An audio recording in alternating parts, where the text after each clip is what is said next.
The internet has become an integral part of everyday life. Most of us spend hours every single day online, whether that be studying, working, shopping, or mindless scrolling. Whilst the internet gives us many luxuries, it has also become an insidious and problematic space in many regards. For example, you probably remember that in March 2019, 2 mass shootings occurred in Christchurch-based mosques, killing over 50 people. You might also remember that 17 minutes of these shootings were live streamed to Facebook, which was shared and even reposted on other social media and news sites online, which instantly spread that horrific act around the world.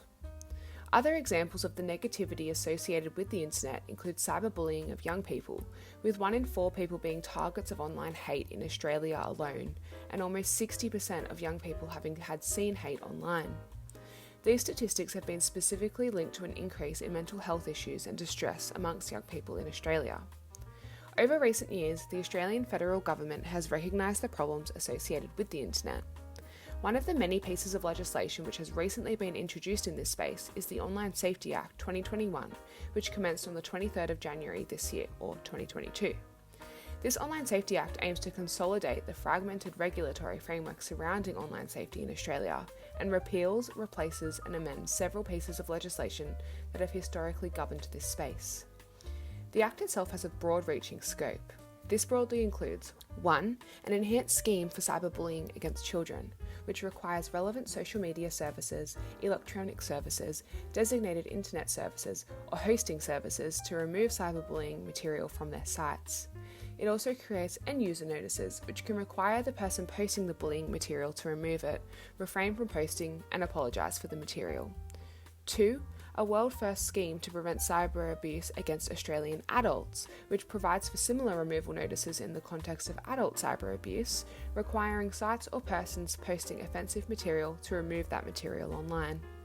3. A new approach for the removal of revenge porn, coupled with new civil penalties for the publication of intimate images online, requiring people to refrain from posting or threatening to post intimate images of another person online without consent.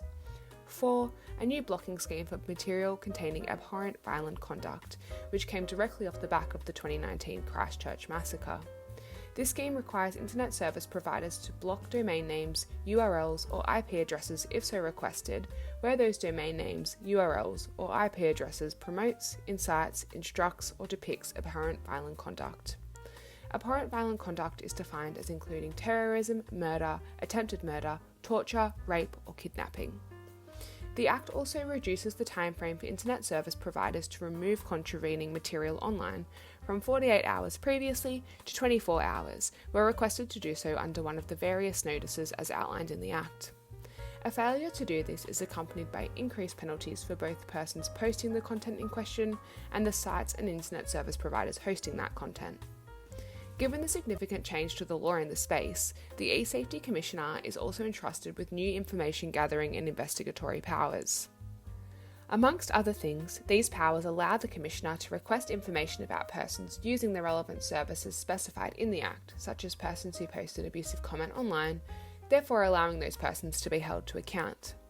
Finally, the Act also provides for a modernised online content classification scheme, as well as basic online safety expectations, which are expected to change the way people use the internet.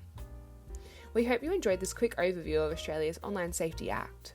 Stay tuned for a video covering the critiques of this Act, as well as an overview of the basic online safety expectations soon.